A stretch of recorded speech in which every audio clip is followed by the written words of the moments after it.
Day Team Telco, we continue with our training on how to build a strong account executive management process, especially where you are responsible for managing your accounts receivables accounts. Now we want to launch into how do you go about getting reconciliations done. And we're going to tackle this topic in a number of parts. In this particular session, we're going to look at how you first investigate the background of the client so that you have all the information at your fingertips in order for you to be able to ensure that you are reconciling the customer correctly. So let's get going. So we're back at our dashboard. Remember, in the previous session, we utilized scheduled activities to create a plan for ourselves about how we're going to go about doing work today. And we scheduled and planned for a number of customer account reconciliations based on our top 10 highest positive balances and our top 10 highest negative balances in the account ledger and the partner ledger that applies to our accounts receivable customers that are allocated to ourselves. So obviously, now that I've got my top 10 and my top 10 positive, top 10 negative, I'm going to go ahead and start reconciling the account. And I'm going to use this list or this checklist as a way of working through my various accounts. So I'm going to click Origin on the first record, and what Origin will do is it will take me right into the customer account which I am reconciling. And here we want to do some high level background research about this client, especially if you're taking over the client from another account manager. If you're not the account manager that was allocated to the client right from the beginning, it's very important for you to do the step of investigating the client's background. And we're going to do a number of things in order to investigate the client's background. The first thing is we're going to go and see how did the client, what service did the client order with us, and when did they start? And we do that by going to the sales tab. A sales tab will give us the sales orders that were raised for the client. We can see that there were 2 sales orders that was raised for the client by one salesperson, Tapiwa Nashe. And these 2 sales orders, one of them was actually cancelled.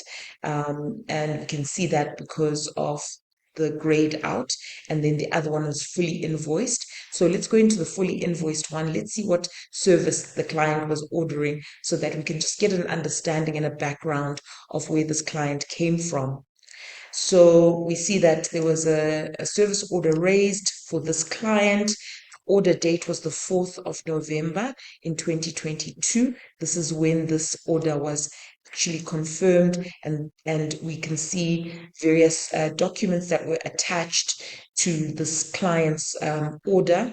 And these documents tell us a little bit about when the client was confirmed, when they came through. Probably it tells us also that the client paid at a certain point, and so we know that this client was with us from the 4th of November 2022. Um, that's the first bit of background that we wanted to know. And this will be important when it comes to invoicing, because we want to know that we have completely invoiced the client from the time that they came in until the present time. The second investigation on background that we're going to do is we're going to have a look at the subscription. We know that the client was created in November and they came in. So the subscription date again, for on the subscription, this is the client subscription that they've got with us, and we can see that that's when the subscription started. And we can also see what they're being invoiced for. They're subscribing to the Velocity 42 gig recurring product, and this is being invoiced to them on a monthly basis.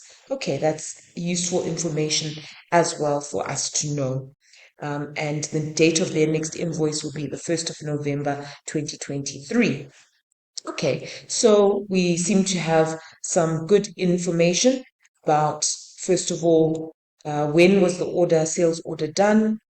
When did the subscription start? And what is the client subscribing for?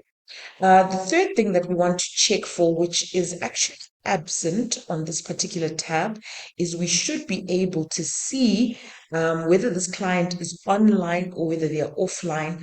And that we can only see if the client's subscription has been added to the NMS. And I will show you the client who has been added to the NMS and what you should be able to see. So let's quickly click into another tab.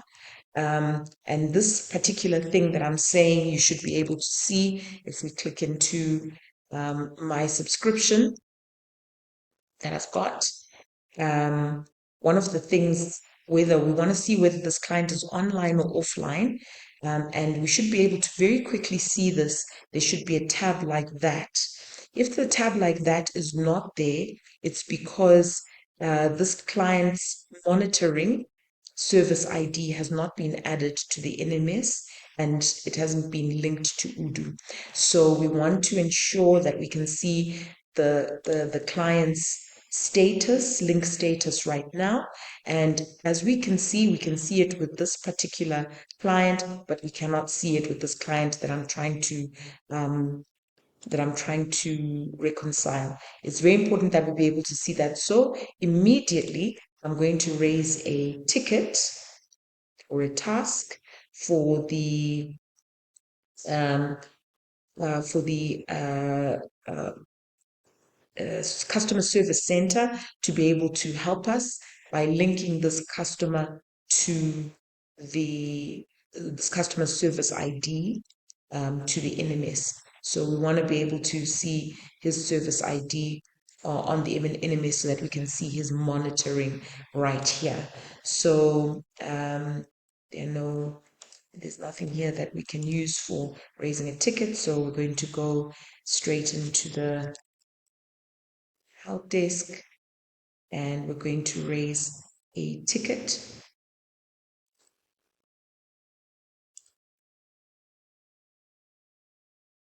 For the customer. Right, so we're going to raise a ticket on the customer service center.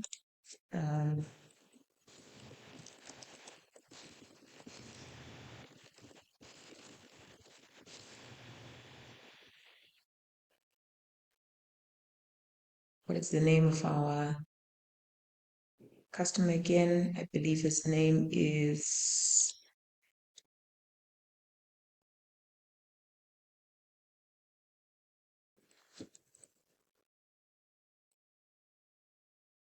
Moffat Jamu. So we want to add a customer service center, and we're going to allocate this to one of the customer service center people, but in this particular case, I'm going to allocate it to their manager, who will then sub-allocate it to them.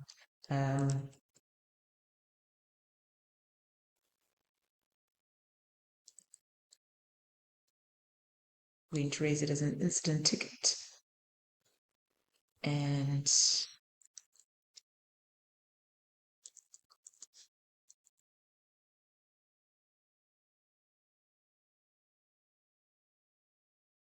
okay, I'm not going to tag it, but I will put customer's name there.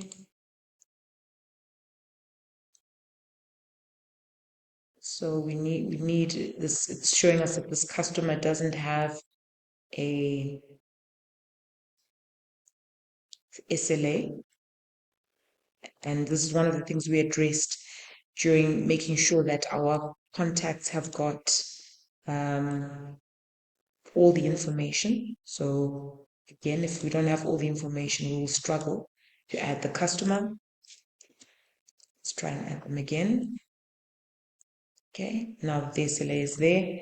We're good to go. And custom email. And maybe we would want them to email account manager so that we see everything that's going on. We're going to pick the service ID and we're going to describe, please add the customer's correct service ID into the NMS monitoring so that we can see the customer's status on his contact card. Okay. So we're going to save it. And there we go. And we'll tag a few of the customer service center people.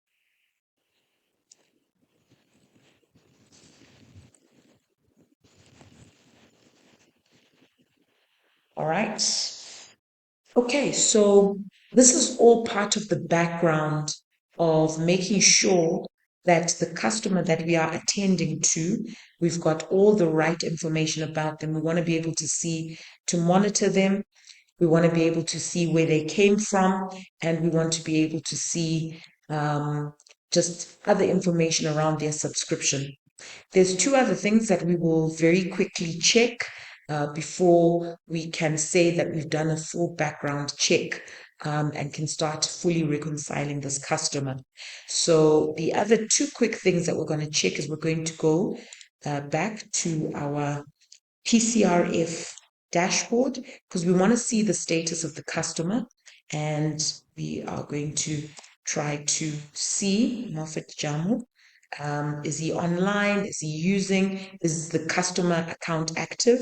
And we can see there that the secret status for this customer is active. It means he hasn't been suspended and he hasn't been disabled in any way. This customer is currently an active customer in our operations system, which provisions the customers. Okay, that's the one thing we want to check.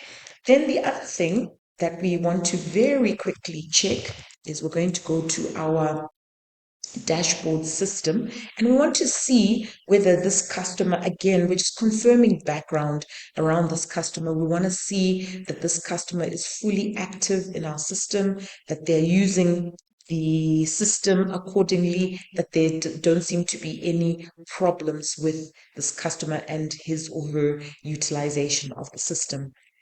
So we're going to go to our Grafana there and we're going to log into Grafana and we're going to try to see whether this customer has got any utilization. Okay, we're logged into Grafana. Now we're going to come and look for customer usage, and that's what we want. We want to quickly go and see how this customer has been utilizing our system, and we're going to use his PPPoE username to check that the customer's been utilizing. And here immediately we can see some very interesting things. The customer for this month so far, using that filter, has used 4.2 gigabytes. At this point in time, he hasn't used anything in the last day or so. The last time that there was usage on this customer's account was on the 5th of October. But otherwise, he did use some of his account up until then. Maybe we might want to apply this to the last 3 months, 90 days, and see how the customer, okay, this is his usage pattern, this is how he's been utilizing the system generally, and we can see he's been quite an active user in the last 3 months. We might want to check why the customer isn't currently utilizing the system, because right now it shows that he has got no utilization in the system, so there might be a fault. So this is all the background that we want to make sure that we've done as we prepare to reconcile this customer's account. Should you have any questions or challenges with any of this background checking, please make sure to reach out to your department head who will help you further and train you further in this regard. Thank you.